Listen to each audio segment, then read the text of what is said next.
Bonjour, dans cette vidéo, je vais vous présenter les fonctionnalités de Gutenberg, le nouvel éditeur de contenu de WordPress.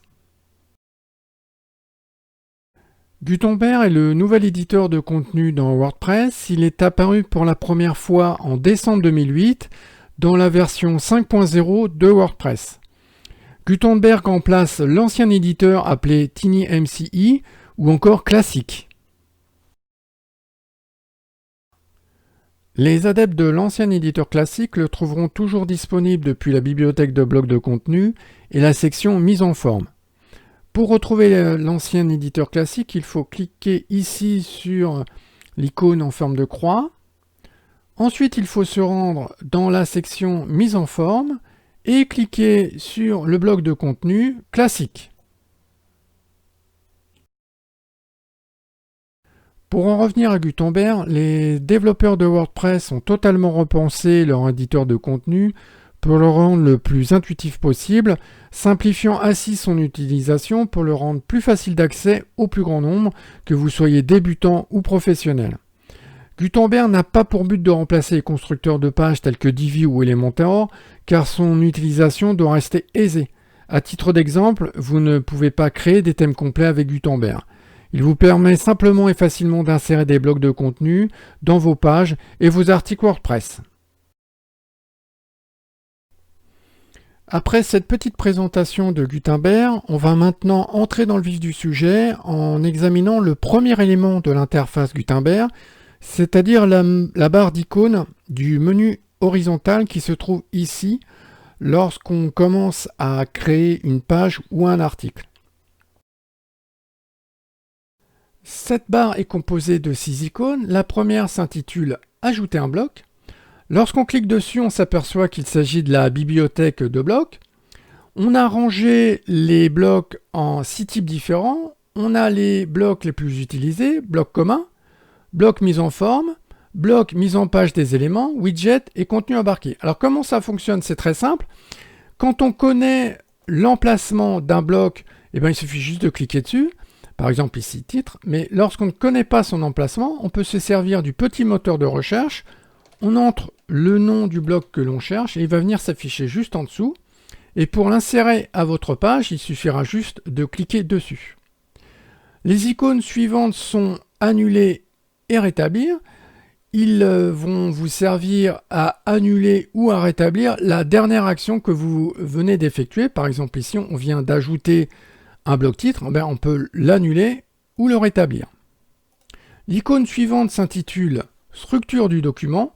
Ça vous donne simplement un aperçu du document actuel. L'icône suivante, c'est le bloc navigation. Ce bloc vous sert à naviguer entre les différents blocs de votre page. L'icône suivante, c'est l'icône outils. Alors là, vous avez le choix entre le mode modifié, ici par exemple, ou le mode sélectionné. Dans le menu horizontal de l'interface Gutenberg, on trouve également 5 boutons situés à la droite du menu. Le premier bouton sert à enregistrer un brouillon de votre page. Alors pour les débutants, enregistrer une page en brouillon, ça veut dire que les visiteurs de votre site n'ont pas encore accès à cette page. Le deuxième bouton sert à prévisualiser votre page. Le troisième bouton sert à publier votre page. Alors, cette fois-ci, les visiteurs de votre site auront accès à cette page. Donc, vous avez plutôt intérêt à cliquer sur ce bouton-là uniquement quand votre page est terminée. Le quatrième bouton sert à ouvrir et à fermer la barre latérale. Enfin, le dernier bouton vous donne accès à davantage d'outils et à davantage d'options. On va maintenant voir les différents éléments qui composent la barre latérale de l'interface Gutenberg.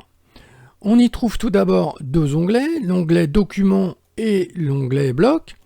Dans l'onglet Blocs, on trouve 5 sections lorsqu'on crée une page et 8 sections lorsqu'on crée un article. Par exemple, lorsqu'on crée une page, on a accès à la section État et visibilité, permalien, images mises en avant, commentaires et attributs de page. On va aller voir les sections de l'onglet Documents pour la création d'un article. Alors, on a accès à la section État et visibilité, permalien, catégorie, étiquette, image mise en avant, extrait, commentaires et attributs d'article.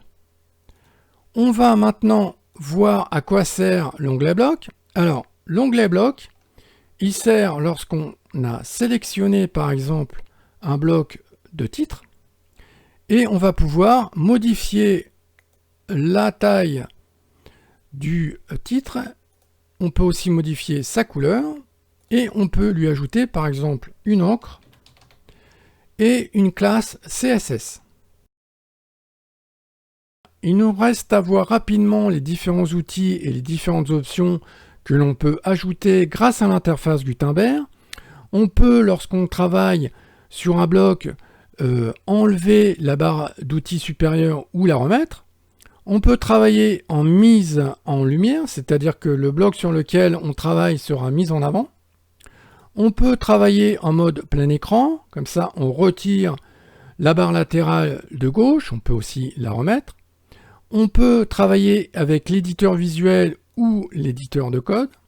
Enfin, on peut ajouter différents outils comme le gestionnaire de blocs ou par exemple le guide de bienvenue.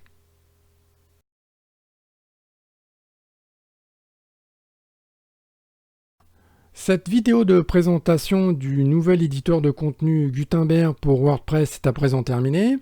J'espère que vous l'aurez apprécié. Si c'est le cas, n'hésitez pas à cliquer sur le petit pouce levé en dessous de cette vidéo et à vous abonner à cette chaîne YouTube pour ne pas rater les prochaines vidéos. Bon, il ne me reste plus qu'à vous souhaiter une bonne fin de journée et à vous dire au revoir.